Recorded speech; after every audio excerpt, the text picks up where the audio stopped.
Welcome to this episode of Chatting with Staxx. I'm your host, Bill Staxx, and today I got former Outlaw member and former Hells Angel member, Bob and PeeWee. Howdy, I'm Bob.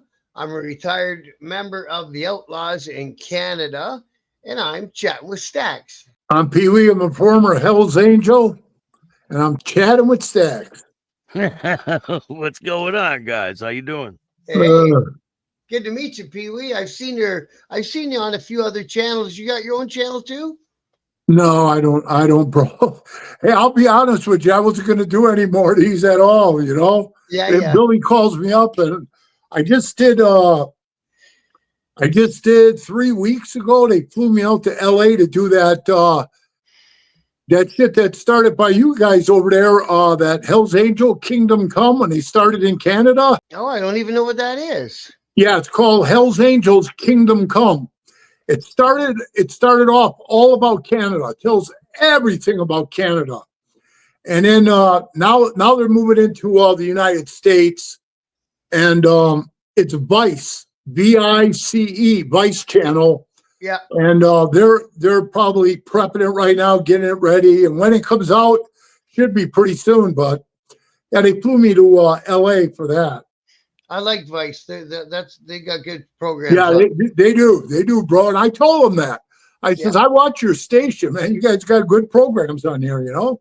Yeah, they brought me out to New York, and I did an interview for Vice too. So maybe I'll be on the same episode as you, PeeWee. Oh, great!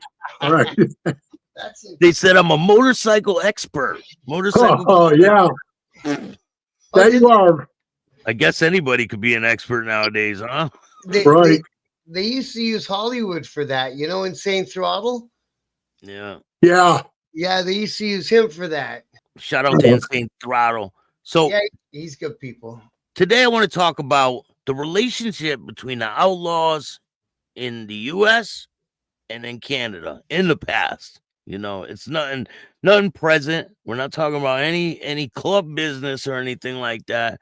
I want to talk about, what was your relationship with people from Canada, PeeWee, and what was your relationship with people from the United States, Bob? We'll start with PeeWee. Well, my relationship with the Hells Angels that were in Canada was great. I mean, I could never get into Canada, obviously, you know, and like I'm sure they had it the same way for Bob, where no outlaws could cross the border and go into Canada. I had a window where I made it.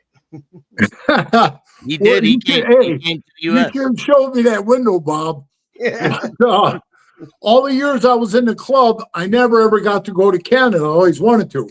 Now, the guy said they could sneak me in, but be at my size, somebody would have saw me. I would have got arrested. Because one guy did from Massachusetts, and they held him for 3 months in a jail in Canada before they released him. And I mean, I just couldn't do shit like that. So I thought, I was doing enough jail time here and there. I wasn't about to go to Canada to see what that was like. So I had a good relationship with all the Canadian Hells Angels wherever I seen them, you know. And I would see them mostly like in Amsterdam or all over the world. But they would come here a lot, United States. They'd stay at my house and everything, you know.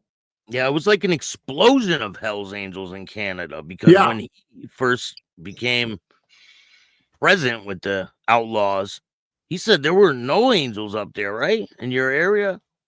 Well, my area, no. That like Canada's in provinces, and we got 10 provinces, and the main money one is Ontario, which is where the Outlaws were based. We called it Outlaws Canada, but our chapters, by the time I joined the club, were in Ontario only, and that was the only province that the Hells Angels hadn't came to yet. But they were on both sides. They were working their way in. I knew they grew like wild grass over there, bro. They were charter after charter was popping up, you know. Oh, when I joined the Outlaws, all there was for Hells Angels was British Columbia. Right. They were, I think, the original ones from Canada and Quebec, which is right beside Ontario. So they were already right beside us. And that was at Montboucher, and they were having the biker wars, as the press called them, with the rock machine. Right. And then they just went zoom, and they took every province, because we never bothered to. It was as much our own fault as anything else. We didn't ever bother to go to Manitoba or Alberta, and they did. And the crazy thing, PeeWee, all these people who became Hells Angels were his former associates. They were ex-outlaws and people like that. Well, I remember an incident, and Bob probably remembers this. I was a San Francisco Hells Angel at the time, and I was standing outside the Cow Palace, and they had a big swap meet going on, and Cisco from Oakland walks out to me, and he says, and at that time, we had a truce with the Outlaws. We had like this big truce with them. And I was standing outside talking to somebody, and Cisco walks out and says, "Hey, PeeWee." I looked at him, I said, "Yeah." And he goes, "Hey, we just got a call. The truce is off." And I kind of looked at him, like, "What do you mean a truce is off?" And he goes, "The Outlaw just called us and said, F you, a truce is off. Because," now this is the way I heard it, he said, "there was a charter of outlaws," and I don't know where, maybe Bob knows what I'm talking about, somewhere in Canada, that they took off their patches, they burned all their patches, and then they flipped over to become Hells Angels, which, like Bob knows, we really didn't do that with each other, No, and because that was one of the rules that was from the States. Right. And Bob's right, because there was a member that I'm still very close with today. He's not a member no more. They kicked him out. His son is an outlaw, and he was a Hells Angel, but he grew up with all these guys that were outlaws. He went to grade school with them, so they all know him. And he tried to hang back around with him, I swear to God. And he went to all the functions, he went to Taco's funeral. He went to all of them, man. He was on everything. He was trying to get into the Outlaws so bad. I couldn't believe it. And with no disrespect to Bob or anything, I was like, why the fuck do you want to jump back into a fire again, bro? Yeah. You're out. Stay out, man. Yeah. I said, you're going to join these guys, and then the guys that used to be are going to be after you, and the other guys, wait, too much, man. And he said, I just want to be one. But then you're national. He's from Florida or something. After Taco, they had like a national that was in Florida, and he told my bro right to his face, long as I'm in this club, you'll never be an outlaw in here because you used to be an angel. Yeah. And see, that was, like you say, the long-standing rule. And right. When they decided to patch in the clubs in Ontario that they were patching in, then they also came for us guys. And we had a whole chapter of guys that split off and quit the Outlaws and then joined the Rock Machine. And then the Rock Machine joined the Angels. So they basically went boom, boom. And we went, you can't do that. And they said, well, it's done. And the guys from Quebec said, we don't care. We don't care. We're doing whatever we want. We don't care. There used to be a thing about not putting clubhouses close to each other. They opened theirs right around the corner from us in our city, right around the corner. They offered you a patch too, right? Yeah, they offered me a patch twice. So, and then even after I retired, I bumped into one of the guys, and he was a former outlaw that went to the Angels in my city. And then he moved to another city, and he said, hey, why don't you come hang around? And I know what that means. Come hang around means. Right. Yeah, we know what it means, Bob. Yeah. But PeeWee, they wanted him as a full patch outlaw to come prospect for the Angels. Now, do you think that would be like a trick? Like, hey, come prospect. Well, yeah, because Bob can agree with this. Just like me and Bob are sitting here talking, we've met in a bar or something, we could be best of friends. But because what we wore on our back told us, I have to hate Bob, Bob has to hate me. Yeah. We don't even know why we hate each other, but that's the way it was. And Bob's right. That was a written rule. We could not switch teams. Yeah, man. Yeah, like we had a couple guys over the years that quit our club and then wore no patch for 1 year, and then they went and joined one of the charters in Quebec because they weren't in Ontario yet. But that was crazy when they came to Ontario because they patched in all these clubs, right? Maybe 6 clubs. They patched over all at once, all at one party. And so there was like 300 of them all of a sudden in Ontario. One day there's 300 of them. But then you watch them wean them down, and they probably left with a third of that now. You know what I mean? Yeah. There's a lot of guys that weren't ready. Now, do they do that? Do they offer people patches? They drop their colors in this club, and then they go to it, and they're like, "Nah, we ain't taking you," because then you're out of a club. Well, like Bob can agree with this, man. Like, see, they're all mad right now. I've only talked to him on the phone. I don't know him like on a personal basis, but Conan, their big president they had for the Pagans. His real name is Keith. And they were mad at Keith because he did that blue wave. You remember where he was like taking all these clubs in. Yeah. And Bob will tell you that's dangerous, bro, because you're taking in garbage in some of these clubs that you don't know shit about. You get their stitches. Yeah. You took the words out of my mouth. And guys who are confidential informants, you take all that. Yeah. And that's where he screwed up. That's why his club is divided now.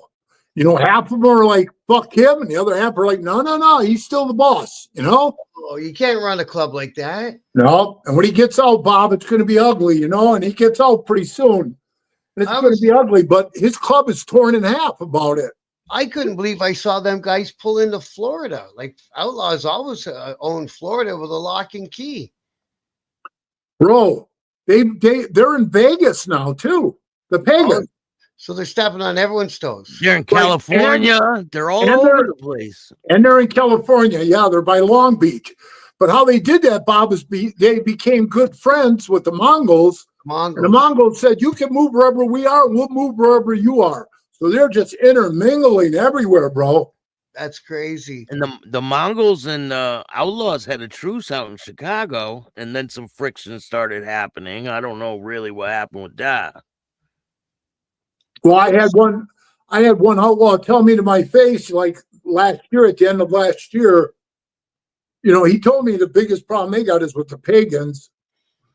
And they said that they were keeping them out of Wisconsin. And I says, yeah. And I said, don't. He said, yeah, that's who we got problems with. That's what he said to me. And I told him, well, don't you have problems with the Mongols too? And he says, yeah, we do now. Yeah, we don't get along with them. And I says, oh, hold on a minute, man. I remember when you guys were like bosom buddies. And he says, now this is what he told me. He says, yeah, well, one of our members down south punched little Dave in the face, and that set the whole thing off. Jeez. And usually, something like that, a national president comes in and gets smashed in the face. Yeah, that's going to happen. Yeah. Wow. And there was the stupidest shit too, There was something going on when I was around too with the Mongols, and I thought they were going to join our club for a minute there, to be honest with you. I did too, Bob. Yeah. I really thought they were patching over. The Mongols? We're going to patch over? I thought so. At least the way it kind of felt to me. Nobody felt that way to me. Yeah. Nobody said anything official. They don't talk to the guys, from the States. It doesn't reach all over the place what their intentions are. Yeah. Especially if it's only in the planning stage. It's less people that know, the better, right? Right. Just the way everything goes. And now them guys are the Mongols and the Pagans, they're bosom buddies, they're the best of friends, See, that's a weird thing. And I think the big thing that screwed it up between the Outlaws and the Mongols was we had a CI in our club. That's how come we were all in jail. So we had this CI in our club, and he rose all the way to chapter boss. Oh man. He was sitting at all the big boy meetings and everything, man. So. Well, so was my vice president. He was the same, Bob. Wearing a wire, everything. Yeah, man. Bringing him into the meetings. I used to have to wrestle the cell phone out of his hand at meetings. Give me that, man. You know what I mean? And anyways, the CI also went into the States. And at that time, our guy at the top was a guy named Frank from Indianapolis. And Frank got Rico'd because of our snitch, Frank, the National Sergeant of Arms from Detroit, and a few other guys near the top, and they all got screwed over. Wow.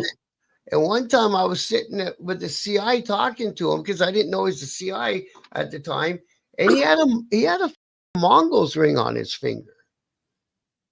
Wow. You don't trade that between clubs. No. So that was weird. That's weird. I thought so. You know, it's funny what Bob was just saying is there was a guy in the Angels. He used to be in the Dirty Dozen when they took over the Dirty Dozen. And that's what's amazing. When Bob said they came into town, they took over like 6 clubs. Because the Angels, they would tell these big clubs, hey, we'll absorb you, but you got to prospect. Yeah. Well, this Dirty Dozen, they've been around. They ran Arizona. That was their state, man. I don't give a shit who you are. They didn't let nobody. I remember way back in the early 80s when I was in the Sinners, a little tiny club out of Milwaukee. I remember way back when they were all brawling over the same bull, and I was losing my train of thought here. I do that the older I get, bro. So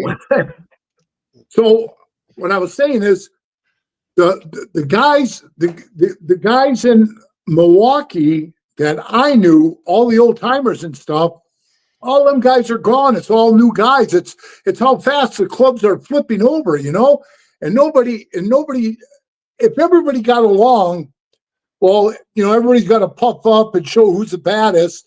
I used to tell the Angels all the time, hey man, let's not be so arrogant and we're the baddest. Everybody else, we never had any friends. So getting back to the Dirty Dozen guy, my train of thought came back. Yeah. I went to his house, and I didn't know that Pat Matter from Minnesota, the one, the guy that ratted on like 40 of us, he told the feds that I was a Midwest distributor of. Jeez. Now, hey man, I wish I was. I could use the cash. I know, right? Right. But the Midwest distributor, bro, I wasn't even a dime bag guy, So I never even sold it. So every time I seen this Mesa Mike was his name. He was a confidential informant. That son of a killed a woman, cut her head off with a knife. I read the paperwork. And he got caught with a bunch of meth, and to get out of it, just to show you, and Bob would know this, because he sees the shady shit from us being in clubs. The cops told him, hey, we'll forget about the murder thing. You just set up these other Angels. Wow. Pretty much like Sammy the Bull set up John Gotti. Well, our snitch had the same thing because his handlers sent him to me. They said, now you got to go to that guy and see if you can get some off him. And he came twice to my house. And I don't know what you're talking about. Go away, right? And they were getting furious with me. So finally, they did it through another guy in our chapter that trusted him. I'm like, I don't trust him. He's like, oh, I'm good. It's okay. Here it is. Go away. And he got pitched for that, and they charged me with it too. That's the only indictable offense they had me on, and all that big stupid investigation. I know, and it's stupid. It's dumb. But Mike would always say to me, hey, bro, I got a pound of meth. I'll give it to you for $6,000. You could sell it for 10, make $4. I said, listen, kid, I don't do it, and I don't sell it. I don't know anybody who even buys it. So it doesn't matter if it was $2,000. Yeah. Right. Right. I'm like, get off of it. So every time, Bob, I'd run into this bastard. He tried to sell me that pound. Every time, yeah. Every time. And they're so obvious after a while, aren't they? I like to agree with you and say, yeah, but I swear to God, Bob, I never had a clue with this punk, you know? Of course, our guy made it to chapter boss, so I should Yeah, you told me that. So This guy transferred his other charters just to get to where the cook was, you know? That's what he did. He was on chapter number 3 already, and in each chapter, he went to somebody and bought something from them.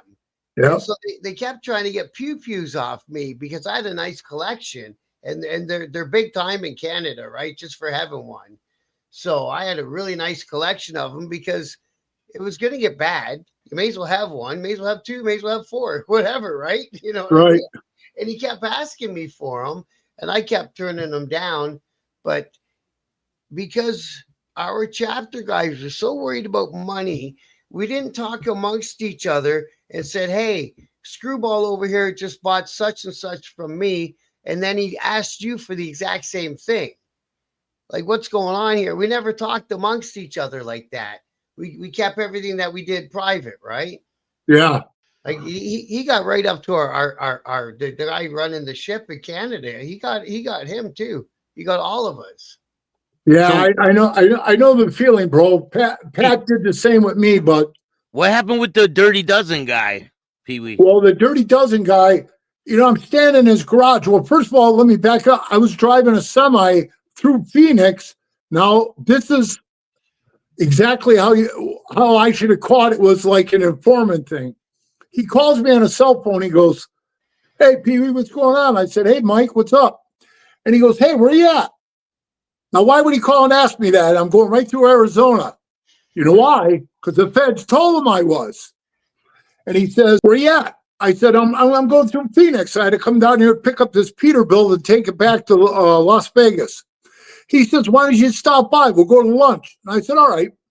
So I swing by, park the truck in front of his house. I walk in. He's working on his bike. He's got his patch on, and you know, and he's on his knees down there, and he's messing around with the bike. And I said to him, hey, Mike, can I use your pistol? I got a piss. And he goes, yeah, it's in the house down the hall to your right. I go in his house, above his fireplace with all these pictures on the walls, right? All Dirty Dozen pictures. No Hell's Angel, nothing. And he's a Hell's Angel now. Wow. Nothing. It was all Dirty Dozen. So I kind of looked at it. I thought, that's weird, you know? So I walked in, took a piss. I came out, and he said to me, hey, man, I don't know why you don't want to take that deal. That's a good deal. This Mexican dude I know, he's the guy who makes it up. You can pay him whenever you can, man. He doesn't rush you on the time, and he'll front it to you. Well, I'm not going to sit here and bullshit anybody. I thought in my head, hey, piss on him. I'll rip him off. Yeah. You know what I mean? I'm sure I'll find somebody. I don't care. What's he going to do? Come beat me up? Shoot at me? I shoot back. So I go, okay. I said, this is my big mistake, Bob. I said, all right, Mike, go get it. So he jumps on his bike, man. He's excited as man because he's wearing a wire.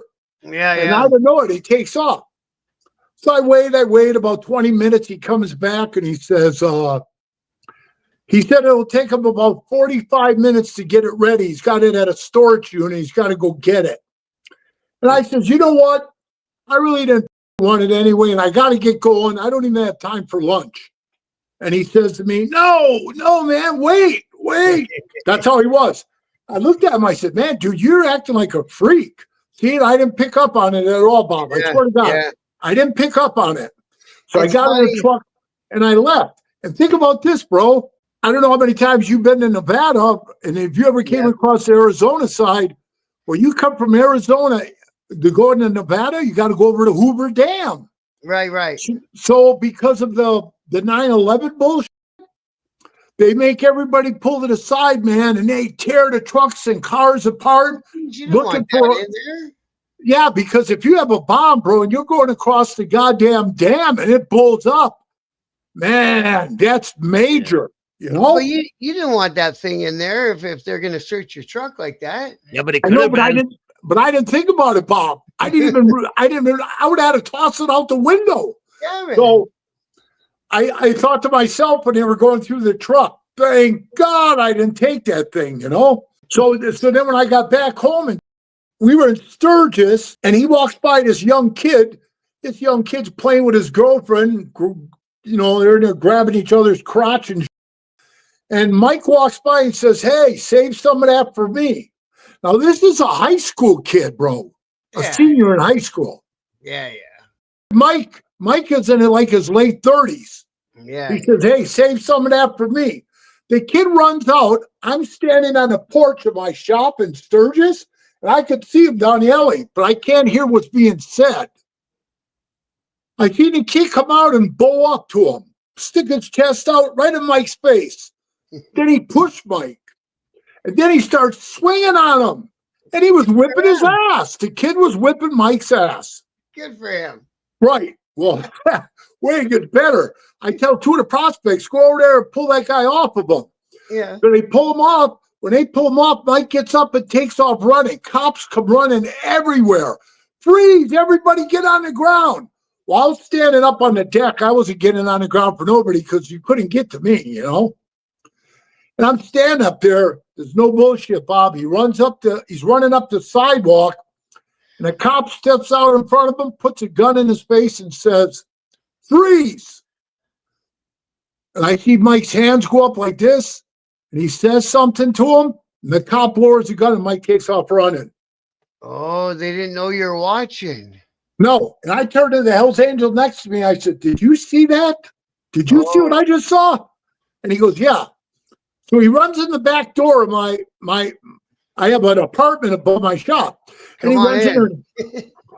He's huffing and puffing, you know, and he says, hey, brother, I got away, man. I got away. Did you see? I said, yeah, I seen you. I seen you running up the street. I seen that cop point that gun in your face. You said something. He lowered the gun, and you took off running. What'd you say to him? You ready? He says, he told me to freeze. I said, yeah, I heard him yell that, freeze. But I didn't hear what you said. He says, I told him to get, and he lowered the gun, and I ran. Yeah, right. And I was just standing there, and I said, hey, you know what, man? I got a bad feeling about you. Something's not right here, and I don't want you staying here tonight. Yeah, and he goes, I got nowhere to go. I said, I don't give a fuck. You got to get out of here. I don't want you here. So I don't know where he went, but the next day, he didn't come get his toolbox because he was a mechanic. He didn't come get his toolbox or anything. So I had to tell this kid that comes out to work, he drives a truck. I said, will you throw his toolbox in the back of your truck, bring it back to Vegas? Because now he was a member of San Fernando Valley. Oh, he moved around. So he transferred. Too. Yeah, he transferred. And there was a guy out there that was cooking at the time. He passed away from cancer, you know, rest in peace. He was a good dude. Yeah. But that's why he wanted to go there to get the main source. So he moved there. And the president at that time, who's still my friend today, we're both out of the club. He calls me up and he says, hey, where's Mason Mike? I haven't seen that mother in over a month. Oh. And usually every 3 weeks, you got to check back into your charter. Yeah, they pulled him. Right. And I said, I saw him in Sturgis, but I got to tell you something when I see him privately. You know, I'm not talking on the phone. And he goes, okay. So I see him. I think we're in Oakland. And I told him what happened, just like I just told you.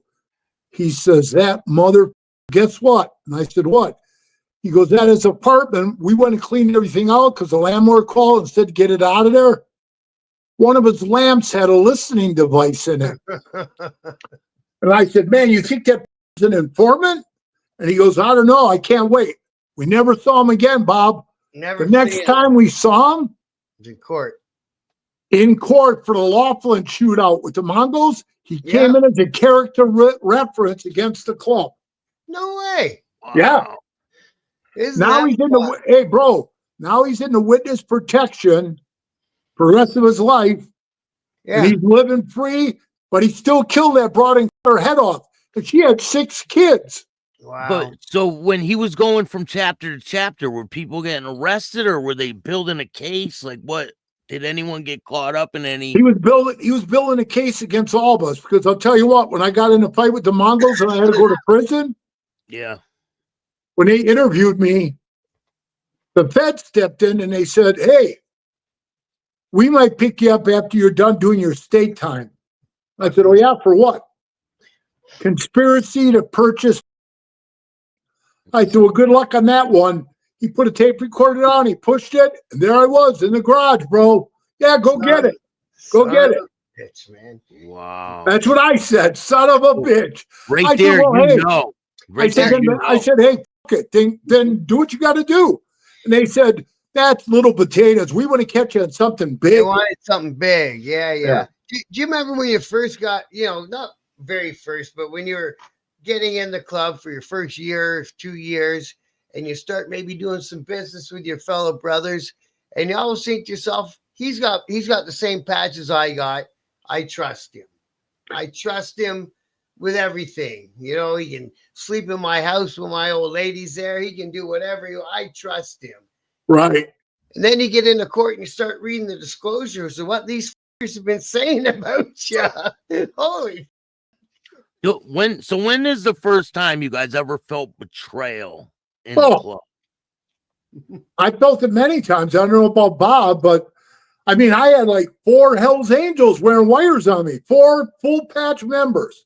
Wow. I had a guy who was in the club steal money off me when I was a hang around. And I still kept hanging around and joined the club. What happened, Bob? How'd he steal money from you? Oh, we were sharing a place together. He was a guy on parole.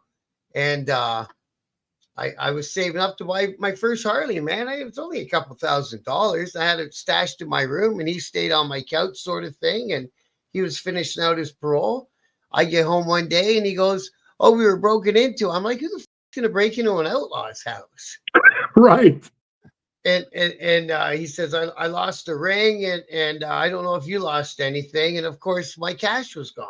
And then sitting right in his pocket. While and it's like it was one of those relationships. He didn't ask me for it. I would given it to him. He didn't have to take it. Yeah, but he was a scumbag from the get-go, bro. Just like I told you, that vice president mine, he was wearing a wire. He was just asking like stupid questions in the meetings, Like, Bob knows exactly what I'm talking about. When you sit and talk in those meetings, even though you don't have your phones, if you ever been raided, there's some kind of listening device somewhere in that house. Yeah. You don't say everything you think you could say unless you're somewhere like super private. And we talked in sign language and all the rest. Right. He does, right? And this one guy, when we got in a fight, he says, now I didn't see it, Bob, nobody saw it, but he said that he took his knife out the prospect, which was a member now, and he didn't get his patch for doing this because, like I said, I didn't see him do it. And he said he stuck one of the Mongols in the back, right? So he says. So while we're sitting there in a meeting, this kid I'm telling you about, this vice president guy, George, he stands up in the middle of the meeting, Bob, and he looks right at the guy. The guy's sitting right to his left. And you know what I'm talking about, the little tags, right? The stupid little tags they put on. Okay, I don't even want to say the name of it. So this guy thought he was going to get that. I said, well, I was the only one in the room, and I wasn't giving him nothing, Mm-hmm. So I was sitting there, and I'm like, where's this going? Because, I'm the president, and I'm sitting there wondering where the f- this is going. He stands up, he slams his hands down on the table, and he goes, I want to know right now, did you stab that guy or not? And he stands up and goes, yes, I did. So there you go, aggravated assault. Hey, next thing you know, when we all get arrested for the wedding chapel fight, he gets charged. I get charged because I used my hands when I knocked his teeth out. I got charged with felony battery with substantial bodily harm. He got it for felony battery with substantial bodily harm with a weapon. Oh, Christ. I told him, he says, I don't even know they saw it. I said, they didn't have to. You told them. Admitted to it, yeah. You admitted to it. And it was on video. And you even said that was like a cowardly act for him to do that. The guy was on the ground already. Right? Yeah, he was on the ground. He was already knocked out. But that makes it easy, you know what I mean? That's crazy. Not moving much, right? That always cracked me up. You put different things on you for things that you do. It's like, holy f-. And then they write it in the books. There's two guys one guy in Canada. He does a whole YouTube channel, and all he talks about is the Hells Angels in Quebec and their alleged turf war with some street gang. Wow. And he makes a living. That's all he talks about. I can't see those guys in Quebec being too happy with him. He's like saying how many chapter members there are. There's another guy that's talking about this Marty guy in Montreal who's supposed to be running the whole show now in the whole world. And he does the same thing that the Gangsters podcast. It's like, Jesus, like put a major spotlight on these people, right? Yeah, they put a major spotlight on them. Yep. It's like, let's even talk about John Gotti. He's dead. Right. No, but there's people that are talking about the active mob right now. People that have no clue what this internet is all about, and they're putting their pictures up saying this is the head guy, this guy works for this guy. Like, that's a dangerous game, man. You would think so. I don't know. See my YouTube channel, because I was a 1%er, and because let's face it, I wasn't a very nice guy. I don't think none of us were, right? I did what I did, right? That's just the way it was. So now when I talk about bikers and biker stuff, I talk about all the riding clubs that are raising money for charities, and all the dice run that are for hospices, and all the good the bikers do now. It's catching on, but it's not blood and guts. So the ones that I get the most click on is still about who got arrested. Yeah. And I don't like to forward the cop's story, because I know what it's like to be in the newspaper, and the shit they put in the newspaper about you makes you sound like Pablo Escobar, and meanwhile you barely even chopped a line. Or they could flip it on you, Bob, like they did me. I walked past the DA, and she's a woman. She came out of retirement to put me in prison. Jeez. That's how bad she wanted me. So when they says 2 to 5, boom, you lay that gavel down. I was so pissed off, I was thinking, man, dude pulls a knife out. I light him up with my hands, and I'm going to prison. He's a victim. I don't understand it, but that's the way it is. I turn around. They put my hands behind my back. They zip tie me. As I'm walking by, I walk by her. I call her the C word. All right? Yeah. And she goes, hey, he just called me a dirty name. Well, the judge says, what did he call you? What did he say? She wouldn't say it. And when he looked at me, he goes, what'd you call her? I said, she's nuts. And I went into the other room. Well, she walked outside, Bob. The camera crews were out there. And this is what she said. And you're going to know exactly how I felt. She walked out to the camera crew, and they said, what happened? She says, well, the president of Hells Angels has been convicted of felony battery, coercion, and a gang enhancement. And he's off to prison. And she said, he's no longer a part of the Hells Angels. They kicked him out, which was a lie, bro. I quit. Yeah. I quit on my own. And she goes, they kicked him out for cooperating with the police. Oh, they made you sound. I knew you were going to say that. Did you leave the club before you got convicted, or after when you went? I left the club. I left the club in 2010. I quit, and then I got convicted in 2014. I got out 2016. Were you on charges in 2010 when you quit? Yeah. We already got arrested. And I could see, Bob, how they didn't want to really pay for our lawyers. When 15 years, man, all I paid was assessments, one guy after another. Man, I was in jail in Sturgis, bro, when the Laughlin shooting happened. I get home, I was told, hey, man, you owe $1,000. Nobody even said, welcome home. You know what I mean? That was the first thing out of their mouth. But so they didn't want to pay that. And then I started getting the phone calls, which I really was enjoying, Hey, PeeWee, did you rat on me? I go, what? I never took the stand. I never testified. I said, how the fuck did I rat on you? Well, somebody said in a tape thing that they heard that you mentioned my name. I said, it was this guy named John, another guy who stabbed the guy I beat up on the floor too. And I said, John, I didn't say your name. The cops did. And all they said was, do you know John Merchant? That's what they said to me. Oh, yeah, Bob, I could have been an idiot, just sat there and, zipped up and shut up. So I just looked at him and went, of course I know him. He's in my chat. You know I know him. Yeah. And he says, did you see him? Boom. I stopped him right there, Bob. I didn't see him do anything. I don't know what he did or where he was. So don't ask me. Yeah, That's what I said.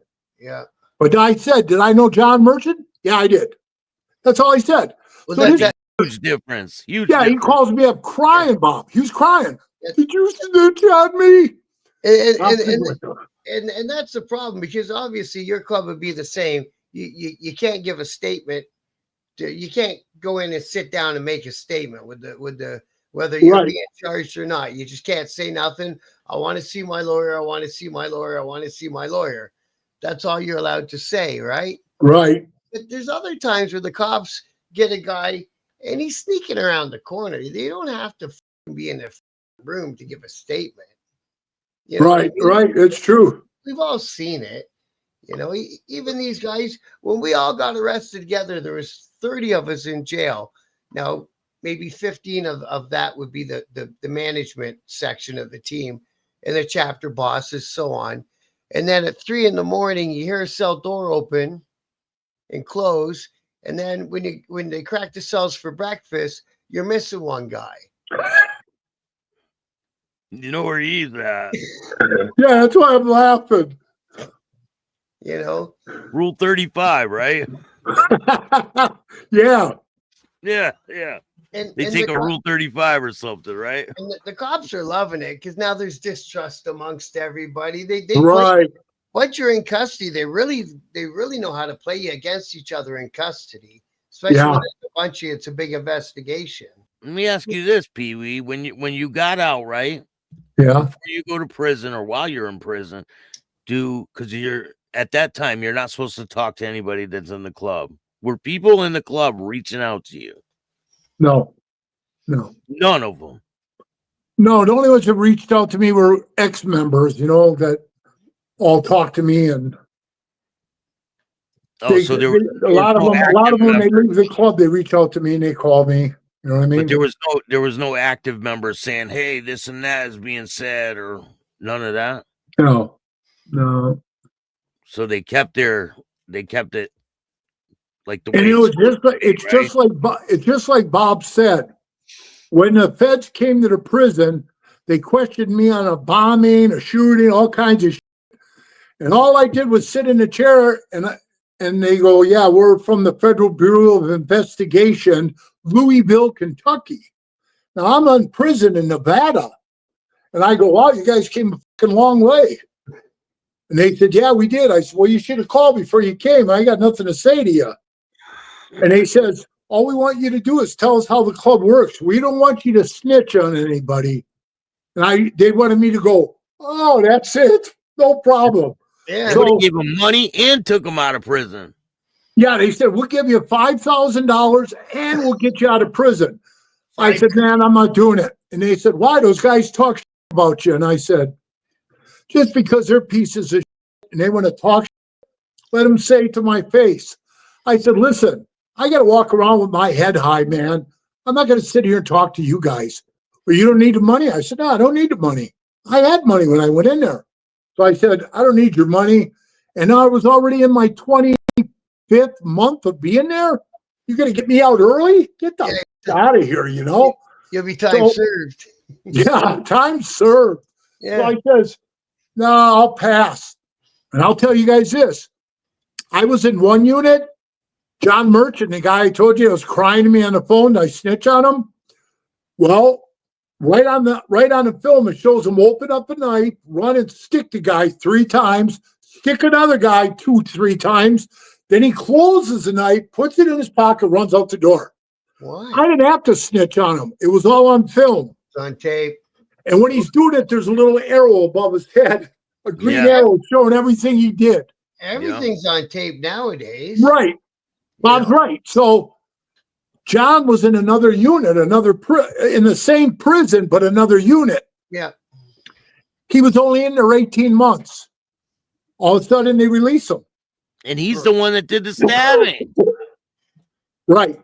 I think he's the one that took that deal with those feds. Yeah. Wow. Yeah. They wouldn't drive that way and only talk to one guy. Right. Yeah, Right. yeah. As soon as you said no, they went and spoke to the other guy. 100% they did. Were there You more know what he guys said, Bob? in the prison? Or was You it know what just he you said, two? Bob, to me? When we first got arrested, we were in a holding cell, right? Like you said, when he arrested all you guys. Yeah. So they had 11 of us in one big room, locked in. And we're sitting there, and I was sitting like this, you know, up against the wall, and I'm watching these son of a bitches. And you know yourself, brother, you see, you know, what do you call it? People's actions and the way they're acting in the jail. Yeah. Hey, bro, I'm no criminal prisoner. I'm not, you know what I mean? I've done 60 days here, 30 there. Yeah. I never me went. too, yeah. All of a sudden now I'm facing prison time, which I did do. But you know, and I knew when we joined the club, we knew that was a possibility. So Yeah. I'm not whining about it. Yeah. But that John guy, he's pacing back and forth, and I says, "Hey, John, why don't you sit the fuck down? You're wearing out the concrete here." Yeah. Well, like I say, when they had all of us guys in, some guys shook it really rough. Now I was kind of newly married. I bought a house and left it to my wife to take care of, and she never took care of nothing. So I lost my house. I gave my bike to my wholesale guy in Toronto. Lost my bike. When the cops raided, they took every penny they found at my house. Lost my money. So I was down to just having my clothes, my old lady, and my daughter to go home to. That was it. In one year, it went that bad. Yep. And nobody in the club came and said, "Well, how much money does she need to catch up on the mortgage?" Yeah. And or nobody said, "Well, how about that guy that didn't get arrested, that bought a bike off you, that still owes you for the bike? You want that money?" Yeah, I'd love that money. To this day, I never got that money. He goes, "Well, the cops took the bike."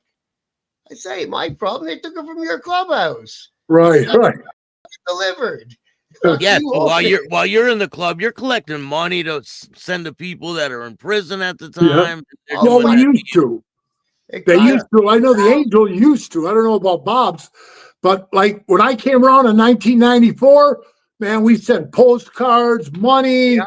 We went and checked on guys' wives, like Bob said. Go over there. Hey, you need anything? Christmas There was an old cards, Hell's birthday Angel. cards, Right. canteen. There was an old Hell's Angel named Gramps that started Minnesota back in the 60s. And he had a brain tumor, right, where they took like half his head. Wow. And, you know, he just shuffled his feet. He couldn't do anything, you know what I mean? And he's shuffling his feet and he just, that's all you do is laugh. But he still knew kind of what was going on. So every morning he would walk, get a pack of Camels, a newspaper, and walk home. Well, some kid walked by, took his hat off his head, was a Hell's Angel, hadn't kept it. So as a prospect, they'd make me, there were 6 of us. We'd have to take turns going over there, pick them up in the morning and walk with them to the store, 20 below zero, and then walk them back. And, you know, I say to him, "Hey, Gramps, jump in the car." "Ah, fuck that car. We're going to walk." And I'm like, what the hell, you know? Was he a member? Yeah, he was a member for a long time. And Yeah. he just, bro, he couldn't ride anymore. You know what I mean? He had the brain tumor. Yeah. But I'm going to tell you how I knew he knew what the fuck was going on. When I left Minnesota, they went and took his patch and told him, "You're out. You're out of the pub." It's all he knew. Jeez. And when I came back to Minnesota to visit my daughter, and I saw him, I went and talked to him. And he was crying. And he said, "PeeWee, they took my patch. I'm not an angel no more. Why'd they do that?" So he wasn't as stupid as you think he was. Yeah. He was hurt. You know what they did, man? He's in the hospital dying, and they go in there and give his patch back. And then they told him, "You're a Hell's Angel again." This is years later. They gave him his patch, put it on him, and he died in the hospital. I hope he at least got a club funeral. Yeah, that he got, bro. Geez, we just before I joined, the guy who brought me up and I was a hang around under had been murdered at the bar I worked at, shot out front, him and another outlaw. So it was a big thing. 2 outlaws shot and killed, double murder, double funeral. And they sent a bunch of guys up from the States. Well, they sent some guys from Wisconsin. You're from up north, aren't you? Yeah, I'm from Wisconsin. They were giants. It's all that corn we eat down here, bro. They got big guys out there, PeeWee? Yeah, they have some big dudes, man. Yeah. You're a pretty big dude yourself, aren't you? Yeah, I'm 6'8", 320. Yeah, you're a giant too. Yeah. Like we all thought we were tall at 6 foot. Right. Yeah, I knew all the guys, Bob, back in the day, man, like Jingles from Milwaukee and a lot of guys, Surf. These are all old timers. They're all dead. They're all dead. They sent up these guys. So we're talking, I think it happened in 98. So they sent up, and what I got from their chapter, I was still a hang around, was State Line. And they sent about 2 or 3 of them guys up.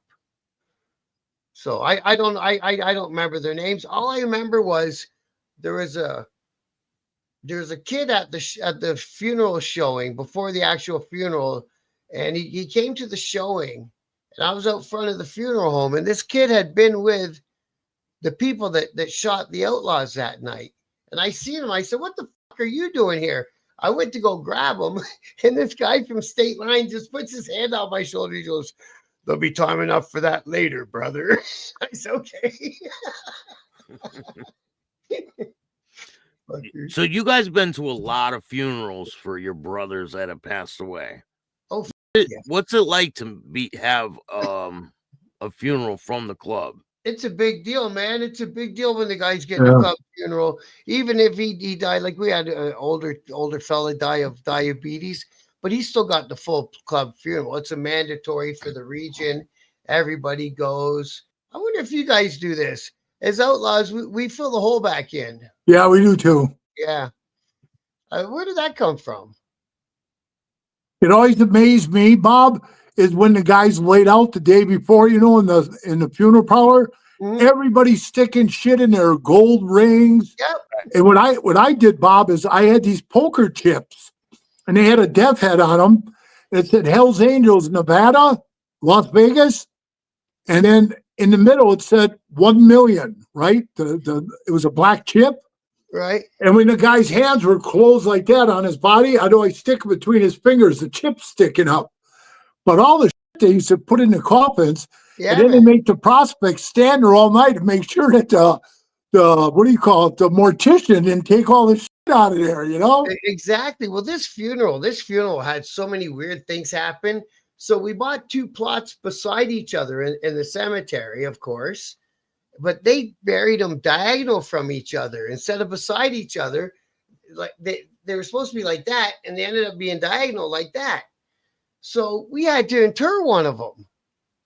So we had to dig them back up and move them. And all because as we were throwing the dirt in, guys were still throwing rings and shit and money and shit in there, right? I'm like, how the fuck did all that get moved over? His helmet, everything, right? Right. Because we put his helmet. He was a crazy. He had remember like the Vietnam vets, war guys used to put the Ace of Spades playing card in there. He used to put that in his helmet like that. He was obsessed with that sort of stuff, right? I knew some of those guys. Yeah. He wasn't even worried about. He was the one guy that said, what are they gonna do? Kill me? I'm not having that good of a time anyway. That was his own. Right. I'm like, well, he was right. He was banged up in jail pretty much since the probate. He was in jail more than he was on the road. Some guys just have that luck, eh? Yeah. Our chapter was a kind of a crazy chapter for Ontario. So this is before my time. This is my guy told me this story. One of their members, kind of like your Mensa Mike guy, he had killed a woman out of nowhere. He took the air out of her tire at a truck stop and then kind of waited till she pulled off the side of the highway to get her tire fixed and grabbed her and took her somewhere and raped her and killed her and burned her. Wow. And she was just a university student coming back from Easter weekend to go back to classes. So it was a big thing. And it turned out it was this guy did it. And then they went out on a mission and they got a guy from another club called the Satan's Choice. Now, the Satan's Choice are all now Outlaws-Angels. And when the Outlaws came to Canada, they broke the Satan's Choice in half, and half patched over to Right. Outlaw, and the other half stayed Choice, and now they're Angels. So there was him and the driver, and he actually did the squeezing of the trigger and got caught. And then he put it on the driver and got himself, you know, when they give you blanket immunity for any other crime you might have done. Yeah. And he skated on that poor student. They had the army come down and everything and block because he lived right next door to the clubhouse. And the army came and everything and took his chopper out of the garage and took his out of the house. Yeah, crazy, eh? It is crazy, man. And then after that, years later, there was another CI in our chapter P at the time. Was doing a lot of cane. He was the guy, right, for the Outlaws, and he was doing lots of it. All the other chapters worked through him and everything. And his stepbrother ratted on him.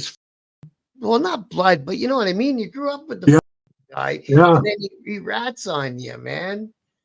This guy who did a documentary thing on a TV program about snitching on his brother. And he goes, oh, every time I hear a Harley, I get scared. It's like, good. You ought to. Yeah, that's crazy, man. You want to know the funniest? The cop that was handling that stepbrother guy when he was snitching was fucking the guy's old lady on the side.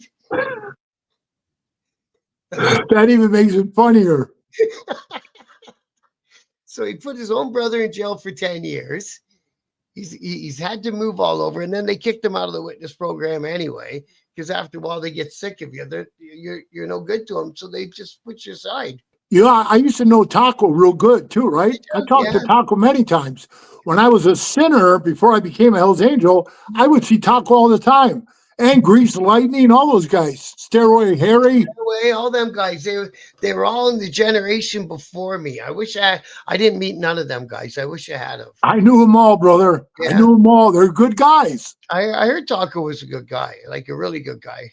You know, he'd with me. I'd get him good every time, Bob. He'd say to me, hey, PeeWee. I look over at me, be standing by a booth.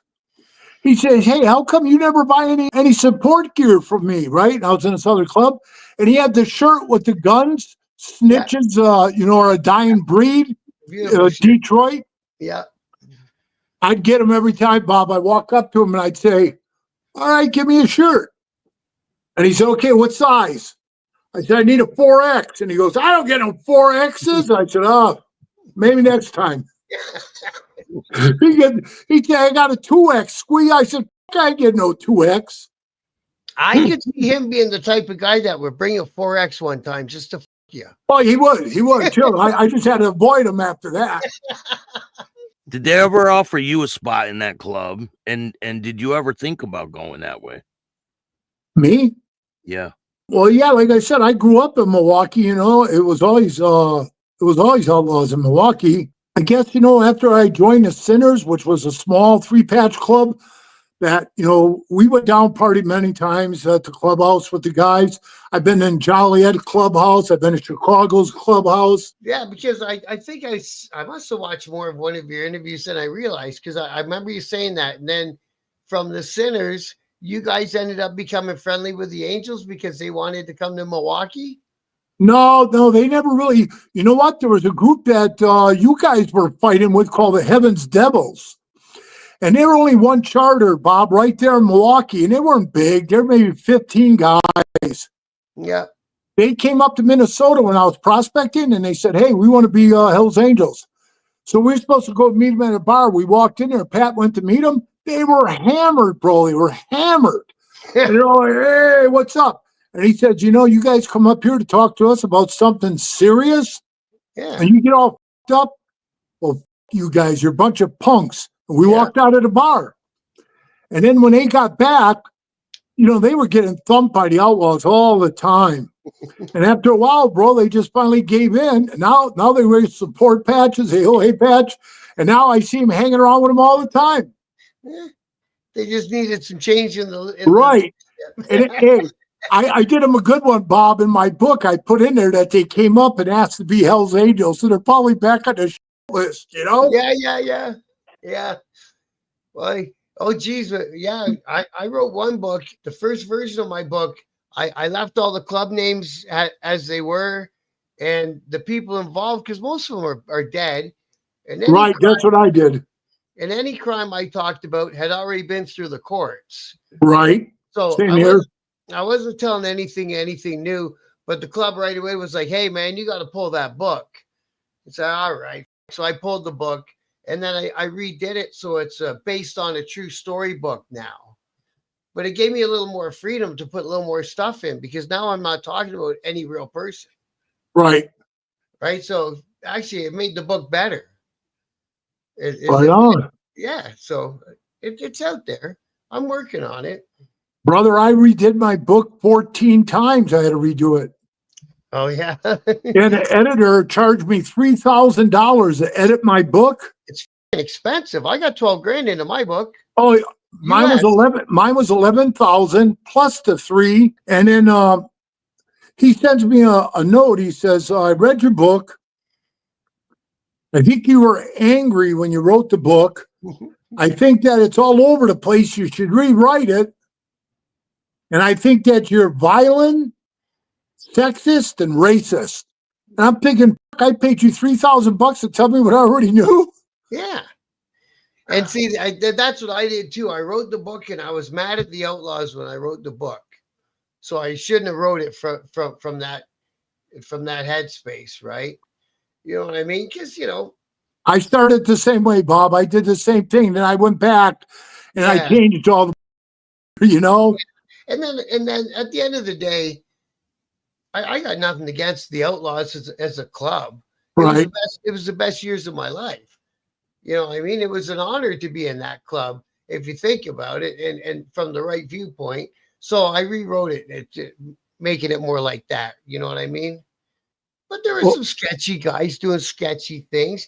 You know how it is when you're doing well, and all of a sudden the guys in your own chapter are plotting against you. Right. It happens. Well, that's what I talk about in my book. I said that, when I made member, the first thing that was said to me, Bob, was, PeeWee, you're going to see a lot of things in this club that are going to break your heart, man. Yeah. I said, what do you mean? You'll see. And he was right, man. Yeah. A lot of break your heart, Jesus, me and the chapter P. He was P, I was VP. We were together every day, 7 days a week. We were together. My house, his house, Clubhouse, strip joint, on our bikes, wherever. We were always together. And then one day I come to the Clubhouse and all of a sitting on the bar, and he quit. And then the next day you see him with a Hell's Angel prospect patch on. It's like, wow, what the fuck happened here? That would freak me out, bro. You know what I mean? Like, man, we were brothers. You know what I mean? There was no signs or anything. Not a word. Not a word. I know 3X Hell's Angels right now. They call and talk to me. And all 3 of them are all now pagans. Really, eh? What? And I said to them the same thing I said to the other guy. Why would you jump right back into a fire again, man? Yeah. And they're like, well, they offered me and I got by the angels. And I says, what does that mean though, bro? I mean, now you gotta look behind your back all the time. I think it's gonna be a hot summer, don't you?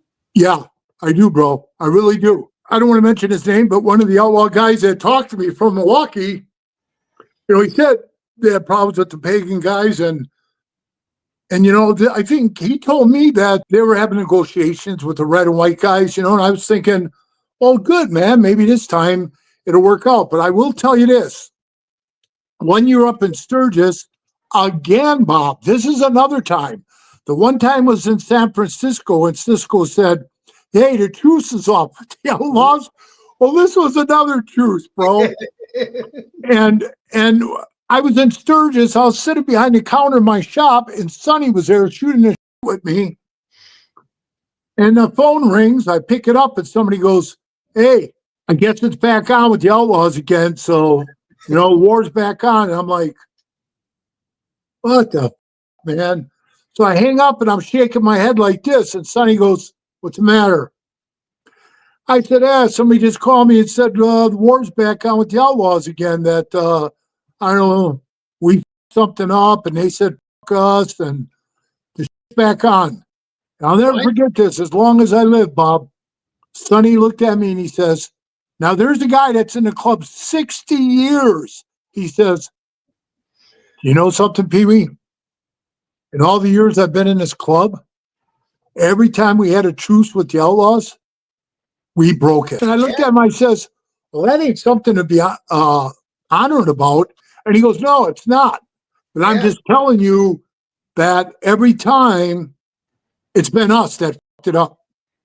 Oh yeah, because I think that when the guys in Canada started taking our guys, that killed another truce at that time. It did, bro. Yeah. That was what I was telling you before. And I don't know where it happened. I know it was in Canada, but I know that's where it happened. And then the shit was on again, But I mean, really, bro, now stepping back, growing up in Milwaukee, knowing all them outlaws, the way I do and stuff, just like I said in my book, bro, we're really not that much difference, Bob. All we are is a different, hey, brother, all we are is a different color scheme. Not at all different. 100%. You could have just as easily been an outlaw, and he could have just as easily been a absolutely. I could be a 30-year member right now of the Angels if I had it when they offered it to me. And a lot of them guys did very well financially from going that way, right? Right. So good on them. And did you know, Bob? Did you know Shock? No. A guy named Shock. No. He became a national president. He was the go-between the Outlaws and the Angels. He would come out to Frisco. And one of the times I was out there, I never got along. I hated that dude's guts. And that's why when you were asking me before, Billy, if I ever would have went that way, I would have never went that way because of that one piece of shit. You know what I mean? Yeah. And he would, I'd be having a meeting with their president, Jingles, and he sucker punched me in the face. When I jumped up, man, the door opened up. They're all there with axe handles. I was like, oh, this is how this is going to go, huh? That's when I was in the Sinners. So he sucker punched you? I never heard that story. Yeah. I was sitting there talking to Jingles. I had my head like this, and he sucker punched me. When I jumped up, man, the door flew open, and it was going to be a boot party for me. What did he sucker punch you for? What was it over? They were mad because they called over to our clubhouse and nobody was there but the guy on watch doing the clubhouse watch. And they said, hey, when you get done there, why don't you swing by our clubhouse and have a drink with us? And he said, okay. And he never showed. And he never showed. And like Bob would tell you too, by saying, hey, Bob, I'm going to stop by you and stuff. Yeah. That's a slap in the face. It was disrespectful because if I said I was going to stop by Bob, I should stop by him. A guy from another club, and he was a great big man too. And the chapter was out of town, and I was just being on watch. And he came to the door, but he knew I was there because he saw me out and about that night. So I had to let him in. And the guys in the chapter were like, well, what were you going to do if the guy decided to knuckle you? I said, I don't know, man. But you know what I mean? So the secret was just kept saying, oh, the guys will be back soon. And I got to get going. Sorry, bro. And let him have a beer and move him out to the door. Right. Yeah, he knew. Well, when Shock punched me in the face, Billy, he punched me and I turned around and I said, you just punched me in the face? And he says, hey, that's for your guy not showing up, disrespecting us. You can give that to him. Like I was going to go give it to him, Yeah. Which I want to jump up and take care of him right there. But when I found out he was coming to do the negotiations, I said, well, I got a problem with that dude. And they said, well, we got an agreement, man. If you got a problem with him, he comes here. You guys can fist fight. No weapons, no rings. You guys could just fist fight. I'm thinking, hell yeah, that's good enough for me. Yeah. He says, yeah. So then next thing I know, the meeting was called off. Chalk rolled over, snitched on about 45 guys. Most of them was the state line guys, like Jeez. Bob was talking about. Yeah. Those guys all got 20 years of life. Oh. Wow. Yeah. So he ratted on about 40 guys, and Milwaukee Jack was one of them, a bunch of the guys. He was famous too. Right. I just talked to him like back in October. He's in a halfway house. He's doing good. I met so many guys from down in the States who had such. I even met Smitty who got his way off of death row in Florida.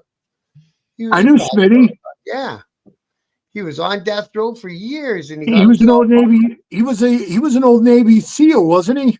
I think so. Yeah. Yeah, he was. Yeah. I think I got a picture of him. That guy you're talking about, PeeWee. Let me see if this is him. Yeah, there's a bunch of guys from Florida because they had one of their higher ups roll. I think that was when Taco got done. Yeah, it might have been. Is Yeah. that him? That's Jack. That's Jack. He looks pretty pissed off in that picture, don't he? Yeah. Yeah. He's got them dead eyes. Yep.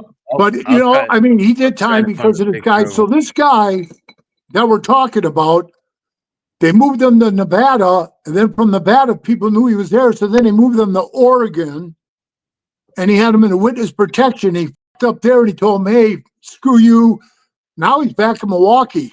I was back there, and they said, oh, the guy's down there, the Outlaws got a $10,000 bounty on him or whatever it is. And I was like, he's running around there, man. If they want to find him, they could find him. That snitch who took out all of us guys in Canada on that one project, about 4 or 5 years later, so everything's done. The dust is settled. I retired from the club and went my own way. Me and the old lady had another kid. Me and the old lady got divorced. I had my kids one weekend for visitation. I call a cab and my snitch is driving it. What? My roommate comes out. He was in the club too. He goes, don't get in that cab. I go, why not? He goes, that's Norm. I'm like, what? I walk up and it's the snitch. I go, bud, get out of here for fuck's sakes, man. Send me another cab. Whatever happened to these days? Hells Angels, Vagos, and Mongols all together. I don't know, man. That was an old picture, huh? Yeah. What do you think that's from? 70s or 80s, maybe? And, that picture right there that you just showed me, that old black and white one, I think that one's like from like the 70s. Yeah, this one, I'm not sure when. I think this is from the 80s. It looks about the 80s. You'll never see this again. You might. You never know. Might. Yeah, Bob's right. You might see that again. Bob will tell you, man, the only one that's going to win is the governments. And with this Rico now they're hitting the clubs with all the Ricos, just like they did the Mafia. Gang see what they did to the Mafia, bro. It's going to happen, man. I hate to say it. Like Bob said, I had some of the best times of my life in the club, but yeah, it's coming to an end. Well, because they got to quit worrying about who's got more money. You made enough money. Slow down. You're good. Right. Or who's bigger than the other guys? You know what I mean? It's just like, it's stupid. It really is, man. Like I told the guy, and he says, yeah, I'm having negotiations with the red and white. I said, good. I mean, but like I just said to Bob, yeah, they'll end up breaking it. Yeah, they don't hold them. It's like, yeah, man. It's like what's going on in Europe. Yeah. We'll be good until they don't feel like it no more. Right. Or there's something over there that they want, and they just take. That's it. Yep. And all the big clubs, because, as they hang around, the first thing you're taught is if you ever seen a group of guys that aren't bikers beating up, like for me, a Hell's Angel, you go and help out that Hell's Angel because he's a 1%er. But how many people ever live to those kind of standards? Nobody I know of. I'm sure your club told you the same thing. All 1%ers are supposed to, help each other if it's against the government or someone. Well, we did, yeah. Bob. We helped the Mongols. Remember when the government took the Mongol patches? Yeah. We stepped in. We gave them all the paperwork and the lawyers. Our lawyers to give them the info and help them. And I was one of the people that was saying, why are we doing this, man? Why are we helping these guys? Yeah, and they said, hey, because we could be next. Right. Right. Yeah, It you says guys gave money and everything, right, to that Yeah. fund. Yeah, set the we did. precedent. And now when we were all in jail in Canada, because it was the first time they ever used it, it was a new law. And we watched it get voted through the House of Commons and everything. We're like, we're gonna get fucked on this one of these times. And so they took our club for a test drive, see how they could prosecute on it. It didn't work for them. No, But it was against our Charter of Rights.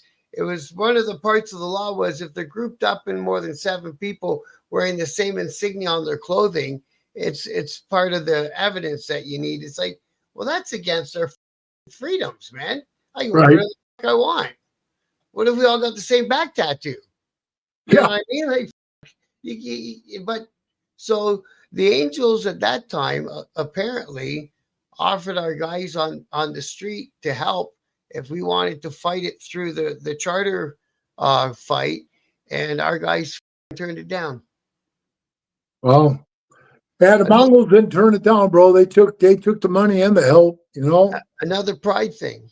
I mean, New Zealand has already adopted it, the gang insignia bans, so you cannot have a patch whatsoever out in New Zealand. They Well, I know in Canada, bro. I know that Angels up there told me that they labeled them a criminal organization. But see, this is the hard part about this criminal organization thing. The cops labeled them a criminal organization, but they've never had. No, they had one. They've only had one member, and they told them to plead guilty to it. Then they'd fight it on the charter. But they've never been convicted of being a criminal organization.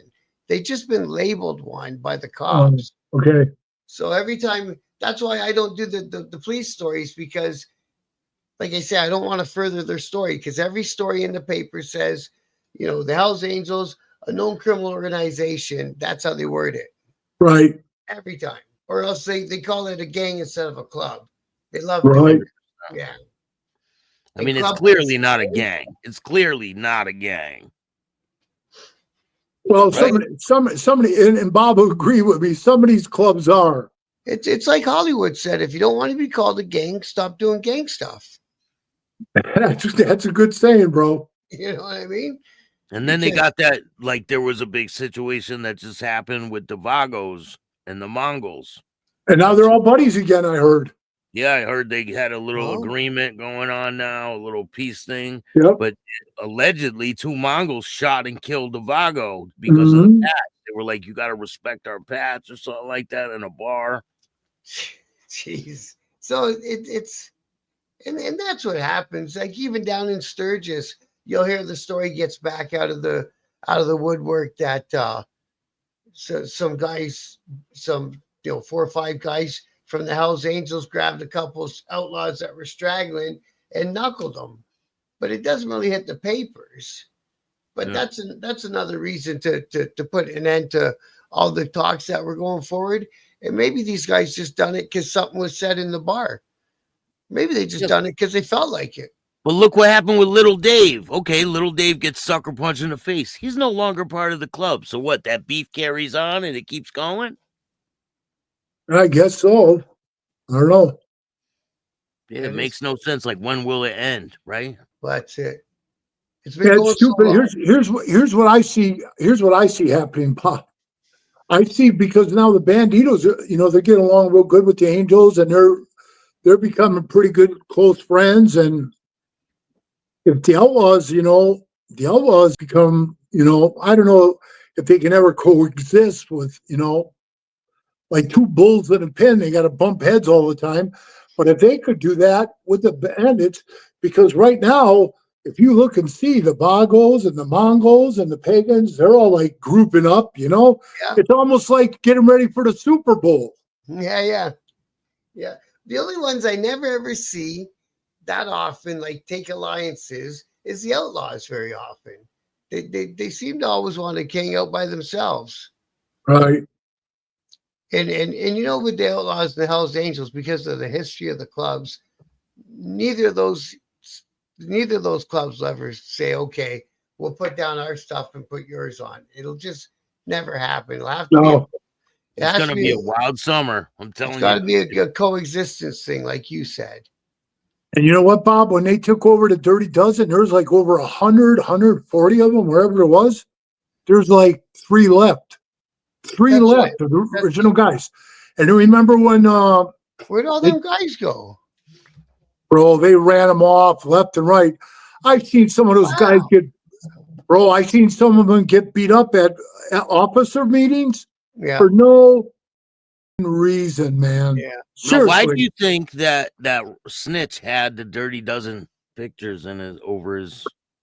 Because I think they were more proud of being, I honest to God, a guy just reached out to me. He said I was a Hell's Angel for 2 years. I didn't care for it. I quit. But I was a Dirty Dozen for 24 years. Yeah. And his name is Lonnie. And I was just like, wow, that's a trip. And he just hit me up on Facebook and he was talking to me, and he just said it wasn't for him. We took over when we made the Hell's Henchman prospect and they became full patch members. They were in the Midwest there, so they were fighting with the Outlaws all the time. And I don't know, I think 3 funerals I went to down there, but those guys were fighting all the time. And out of those original henchmen, only 2 I know, 3 are left. They're still there. Yeah, 3 out of like 80 some of them. Huh? The whole club almost dissolved, right? They dissolve them. They deteriorate them, man. Yeah. Well, that's why I say with all them small clubs in Ontario that they took over, same thing. They started with 500, and then they get rid of the ones that they don't want, and they don't want that many guys anyway. But I still think when they patch over these guys, does the club no longer exist? Is that it? No, club's done. Most cases. Can anybody resurrect it? Has it happened before where they resurrect? Yeah, the rock machine still exists. They came back to life in Canada. Right, but I don't think like what Billy's saying, Bob, I think is like if a club wanted to go to the Outlaws or go to the Hells Angels and become that. Yeah. Like when I was in the Sinners, the Outlaws said if we had our patches and we would become Outlaws in Milwaukee. But we hung around with them for like 10 years, 10, 15 years. Even before I joined, they were hanging out since the 60s. I'm surprised you guys never joined. Well, at that time, I told you that one guy I couldn't stand. There's no way I would be in a club with him. Yeah. I didn't meet the Angels till 91. You know what I mean? And and I had the club built up pretty much, the Sinners. And then I just says, I think I'm going to do this. And they just looked at me and said, we know you don't hate us, bro. You just outgrew us. And that's mainly what it was, Yeah. You wanted more. See, then that's the one thing about the club that I was fortunate enough to get involved in. So I had to go on the run because they wanted me to be a witness at the murder trial for the 2 outlaws that got shot. So they wanted me to be a prosecution witness. By that time, I was a full patch outlaw. So I was like, I'm not doing this. So I jumped on a plane and went to England and lived in England for 8 months and patched in 3 clubs in England. So all of a sudden, after I went home, there was a bunch of AOA outlaws in England. And that was because of me. So that was pretty cool. Expanding horizons. I got to see like that because a lot of guys get stuck in their own chapter and they think the whole world is that city that they happen to live in, right? Right. And I tell people too, I says, who are the guys who are doing 30, 40, 50 years in the club? And Bob will admit to this. Those are the guys that never leave the city. They always hang out at the clubhouse. They don't go anywhere. They don't do anything. Yeah. We call them in the club jams, just another member. And you know what? The guy never goes anywhere. You run into him at a bar or you run into him at the clubhouse and you go, hey, man. And he says, I'm a 20-year member. You're like, I never even seen this guy. Yeah, movers and shakers end up getting either quitting or. Well, because it's so hard to go from country to country. None of us can go to Australia. None of us can. None of the Americans can come to Canada. I can't go to America. You know what I mean? I can go to I can't come. I can't come to Canada, and you know where else too, Bob, is Croatia. When I went to Croatia, I got there. As soon as they found out I was a convicted felon, told me to beat it. Where you go, yeah. Hey, we could stand at the border and we could be like, "Hey, what's up?" Right, right at yeah. Especially in Canada, because they're walking across again on the east side of Canada into Quebec again. They started back up again this spring. Oh yeah. I think a bunch of the illegals from the states that don't want to get sent back to Honduras are heading north. Yeah, they're coming. Yeah. We're not getting them in numbers like you guys got them.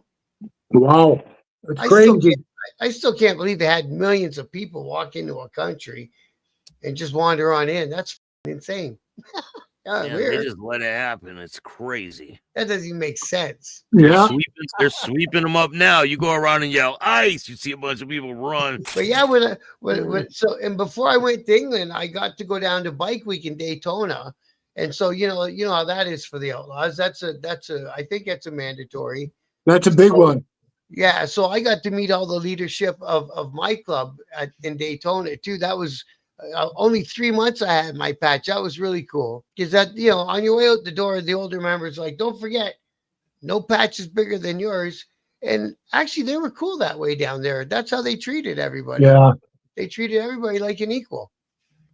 Yeah, they always used to say Daytona was all outlaws. That was their gig. That was their thing. Yeah. And then Sturgis always was ours, right? Yeah.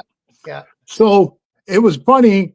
This one member, I don't want to mention his name. He's out of the club now, but he was heading to Florida, to Daytona, and he had his patch on. And he stopped in New Orleans, right? I was bouncing down there at a club for Mardi Gras. And I was making big money. And he stops by with another Hell's Angel. And he says, "Hey, brother, how you doing, man? We're gonna head up to Florida for Daytona week." And I said, "Are you crazy?" And he says, "Why?" I said, "Man, it's all outlaws there. You're gonna show up there wearing your patch?" And he goes, "Yeah." This is like, he's a 40-year member. I mean, 50-some years he was in the club. He goes, "Yeah, fuck him. I'm going." I said, "Okay." Next thing I know, I get a phone call. "Hey, did you hear what happened to so-and-so?" "No, he's going down the main street, and you guys used to have the clubhouse right on Main Street there." Yeah. Somebody ran right out there and hit him right with a pipe on the head. Boop. They did? Oh, yeah, they did. Yeah, and I said, "Hey, man, I told him that was going to happen." Didn't even wait. Didn't even ask questions. And like Bob will tell you, like one of the guys from Minnesota, he was a bad dude. I met him when he first got out of prison on manslaughter charge. And he had a big death head on his chest, and he had one on his forearm. But the one on his forearm he still had. He quit the club. He was out of the club for years. And he went to Daytona, and I'll be a son of a bitch. He told me a bunch of outlaws surrounded him in a bar. They didn't have their patches on because I guess he got a no patch law. But he said they had belt buckles on. He said, "I knew who they were." And he said, "They surrounded me and they told me, 'Hey, you one of those angels?' And he said, 'No, I used to be. I quit.' And they said, 'Well, hey, we're giving you a heads up, man. We don't let this fly here. We're giving you a break. Get the hell out of here.' And they just told him to beat it. I mean, they could have gave him a good beating. They seen his tattoo.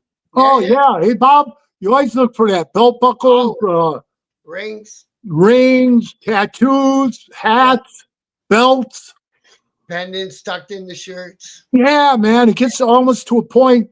I still find, I've been out of the club 15 years now, and I still find myself looking when I go places. Because I always try to, you know what I mean? I don't know. I try to make sure I know who's around me, When a bike goes I was eating at a bar yesterday, and a bunch of pagans walked in. Yeah? Oh, yeah. Yeah, in New Jersey. Oh yeah, that's kind of their home base. Yeah. Hopefully they don't watch my show. Well, I know, like back in the day, we weren't like doing stuff together, but we had a thing with the pagans where they didn't bug us and we didn't bug them, sort of thing, for the Outlaws anyway, because they were pretty serious on the Eastern Seaboard. Yeah, they used to be a really small elite group of guys. Not that they're not, some of them now aren't, but they were like a very exclusive group. Like just anybody couldn't join them. They were very tight knit, and then it just exploded with the blue wave. Just different. Yeah. I've never seen one, Bob. A Pagan? I've never seen one in real life. No, I've never met one either. I met, The first one I've ever seen in real life was yesterday. yeah, I've never met one. And look at me and Bob were at major clubs and we never seen one, you know what I mean? And that's because what Bob said, they were small, you know, and they were just up around Philadelphia, you know, and in Pennsylvania and New Jersey. And now shit, we just said it, man. They're in Nevada, they're in California, Indiana, crazy. Ohio. That's what they're accepting black members now too. And I don't know. I remember when I was in the club, we had a few chapters in Ohio, but it seems to me that the Outlaws have either shrunk a bit or moved some shit around, because places I remember having chapters, I don't see them in the website anymore. Is listed. So I don't know. Bob, what about black members? Were there ever any black outlaws? We want to get us, when I went to England and I was patching in those clubs, one of them was called Outlaws, but they weren't like AOA Outlaws. So they had a different back patch on, and their colors were leaning towards Bandito. So they were making up their mind whether to come with us or go with the Banditos. And they had like 6 or 7 chapters, one in Wales, 2 in Wales, and spread around England, but not in London, England. Like I say, they kind of, when they heard I was there and I was staying, the guys in the States, they said, well, tell them to come back with a report whether they're ready or not. So 2 of their guys in their club were black. And so they kept asking me, they kept saying, are they going to take these guys? Are they going to take George and Steve? I said, yes, my word, I'll make sure that they take these guys. So as far as I know, they took them. Wow, that's pretty crazy. That's big. Like, because in the United States, I didn't ever see in the past, even Hell's Angels. I think things are changing now. Oh yeah, they got them now. They got them in the club now. But have you ever seen them when you were a part of the club? Have you ever seen a African American Hell's Angel? No. But no, I never have. And you know, I went to Frankfurt for a world meeting where we sat in there and we explained, because Amsterdam wanted to bring one in, right? Bring a black guy in as a prospect. And we said, you can't do it. And it wasn't about race or hating black people or any of that. I tried to explain that. It had nothing to do with the racist card. They didn't care. These guys in Amsterdam, they love this guy. They said, hey, his skin's black, but he's one of us. And all we said was, hey, man, the rules came from America. That's where the Angels started. And we basically told them, in America, the penal system is all segregated, bro. When you walk in there, Billy, well, you know, you've been in there, man. The blacks over here, the Mexicans over here, the whites over here. It's very, very segregated, bro. Yeah. And I mean, you can't be a lone wolf out there, man. You get ate alive. And that's the reason why the club was the way it was. That's the only reason why they had it. So maybe now they're changing it. Maybe they'll see in the future it doesn't matter. And then if it does, well, then that's on them. They got to figure it out, you know? But like you say, when you go inside, you got to pick a car, and that's your car. Yeah, right. I was pretty shocked when I seen a black Pagan member. I mean, I've seen the old school picture of the black guy wearing a Pagan cut, but now in the new day and age, there are black Pagan members. Well, I've seen a picture with 4. It had a black outlaw, black Pagan, black Hell's Angel, a black Bandito. No way, huh? Yeah. Well, I never understood the color of the skin thing myself, except for, like I say, inside a jail. But I think once you get there, you can sort it out. Right. Just crazy. Times are changing, you know? Oh, yeah. Well, remember all the bikers you saw running around with swastikas and shit on? Yeah. I think I'm the last generation that stopped putting swastikas on my, on my body and on my rag and stuff. Well, the Heathens motorcycle family, they have a nice big one right there on their back patch. And they're not taking it off anytime soon. They're proud of their patch, and they have an African American member. That's weird. I interviewed their president. Hey, I'm gonna have to go with Bob on that one. That's weird. But it's not about that. If you guys watch the interview I did, it's not about race at all. It's this is the guy right here. I'll show you the president. I'm interviewing him now. Matter of fact, part 3 is dropping today. Part 3 or part 4 is dropping today. Yeah, you've been watching them, right? I watched the full-length one with me finally last night. Were you around when Germany said that the Outlaws-Angels weren't, but they only said that club weren't allowed to wear their patches anymore in that country? Yeah, I was there. It started off in Hamburg, Germany. I would run into those members, and they weren't wear. Yeah. Oh, there it is, right there. Wow. Oh yeah. They have an African American member, and I said, "Do you get crazy looks?" He said he's usually all masked up, and when he pulls his mask up, people are like, then he just drives away. And I mean, they explained it to him. Listen, this symbol is from back in the day. They brung home war trophies and things like that, and that's like part of what it is. And it's a dead issue. They accepted him in, and he's one of the family. It's pretty wild. But Australia, I interviewed one of the Australian members. Australia made them take that part of their patch off because the government did. You cannot have that in Australia. So the Australia chapter only has a wheel with spokes. Well, those guys in Australia, all them different clubs down there, because there's a bunch of them. Oh God! And they brought it on themselves. They've been shooting and killing each other for fucking ages. Hey Bob, did you ever see that one? I just seen it on YouTube. Did you ever see that one with the Finks and the Angels at the MMA fight? No. I've seen that bro, one. Look it up. Yeah. Look it up. They're at an MMA fight. Oh, and that was started wild. Fighting. The Finks and the Angels started fighting right there on the floor. The guys are in the ring fighting. They're fighting. And man, they're going at it. And this is all you hear about. Pop, pop, pop, pop, pop, pop, pop. Bullets are flying. People are hitting the floor. You got to see it, bro. It's crazy as hell. Jesus. That's up on my Patreon. My Patreon channel has that video up there. That's a crazy one, bro. I remember after I was done being in the club and stuff, I got arrested on some more charges, bad stuff. One of my co-accused was a Hell's Angel from Montreal, because this one kid was doing business with me and the Hell's Angel guy. And this is after Bob Bouchard had been wrapped up and sent to prison and stuff. And then someone during that time had flipped.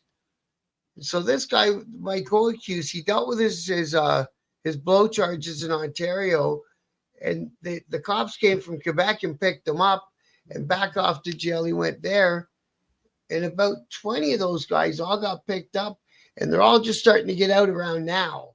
So whatever it was a big investigation, and they were in for a long time. It's got to be 10, 15 years ago now.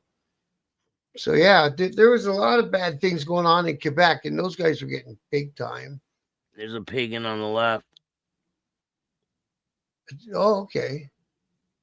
Yeah, the one on the right is the one that got assassinated in the Bronx. He was the president, Hector.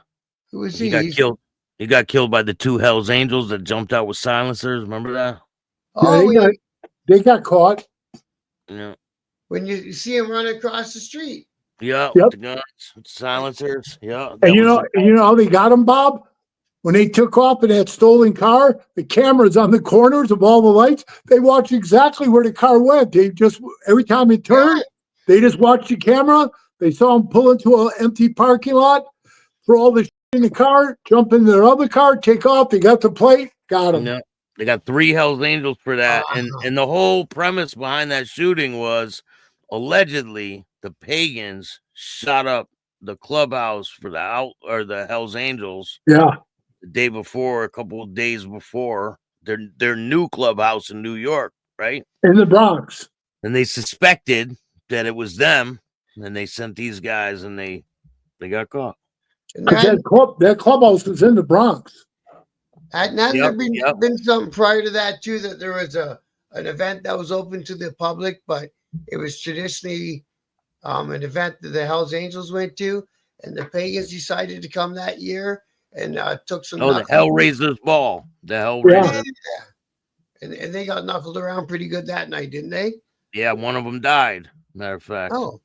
No, one of the Pagans died. Yeah, the Pagans got shot by an angel. My God. Yeah. I'm telling you, my brain, man, the older I get, bro. They ended up dropping the charges against that angel.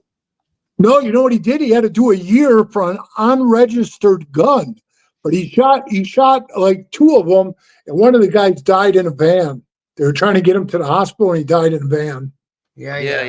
And I can't think of his. God damn, man, I'm telling you, I can't think of it. Yeah, I got a picture of him. He's got long black hair. He's a big man. And then they screwed him around, and he left.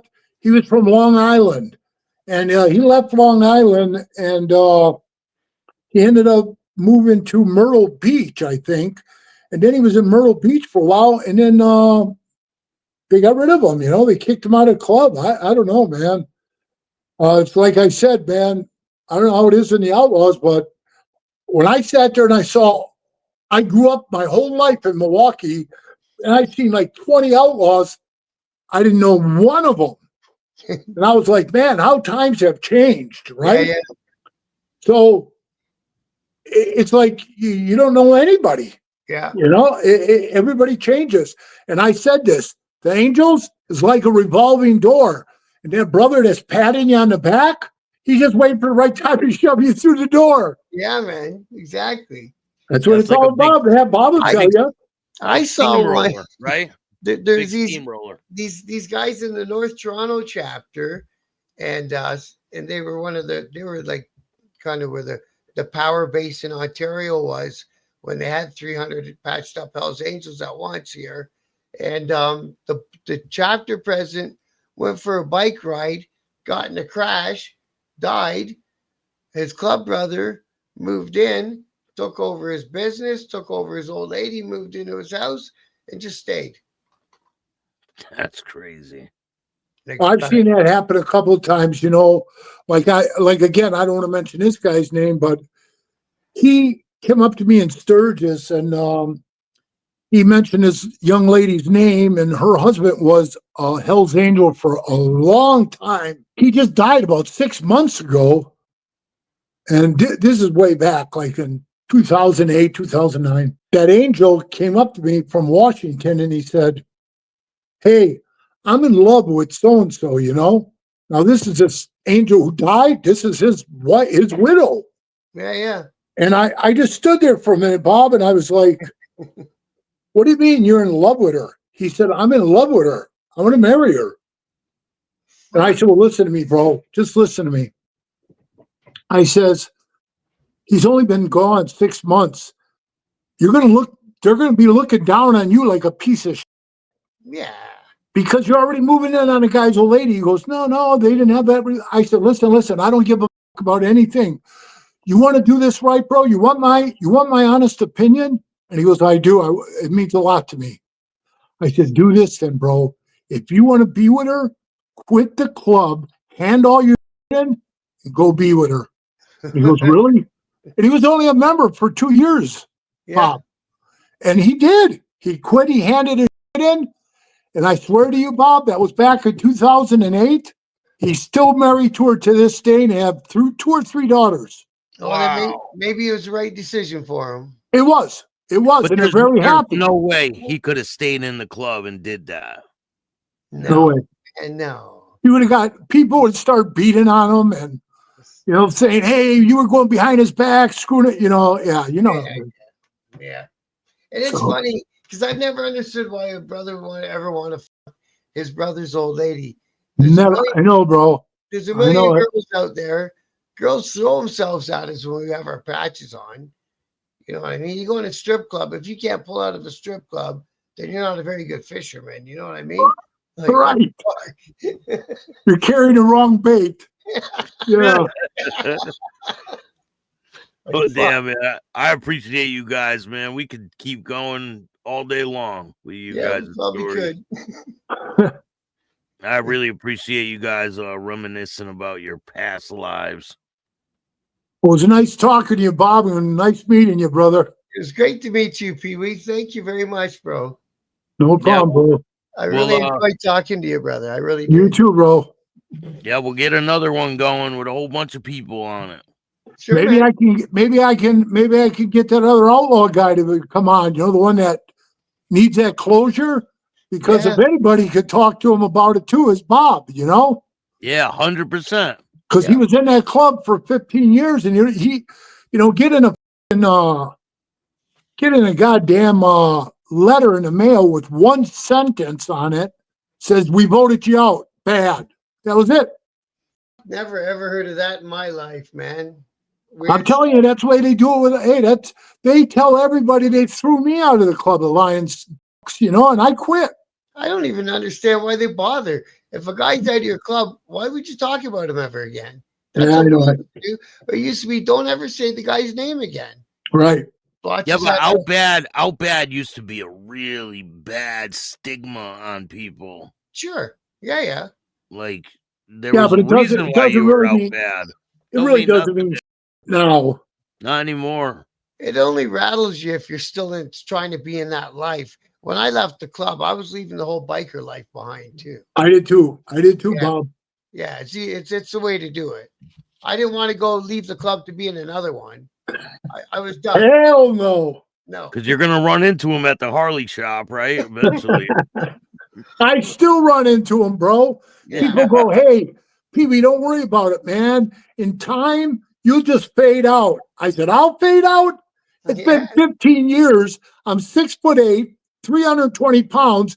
Every time they see me, they Google my name. They go, that's him. That's him, man. Next thing you know, man, I got troubles. Can't go anywhere, man. I can't bring you anywhere, PeeWee. Nope. Thank you guys, man. I all right, appreciate man. it. Nice meeting you, Bob. Billy. Thanks, PeeWee. Definitely. Thank you, brother. Thanks, Bill. Thanks for making this happen, brother. Right on, man. Chatting with you. Yeah, definitely. If you like the show, hit the like button, subscribe, hit the notification bell so you can get my videos every time they drop. And if you don't like this show, too bad. Start your own podcast. Peace.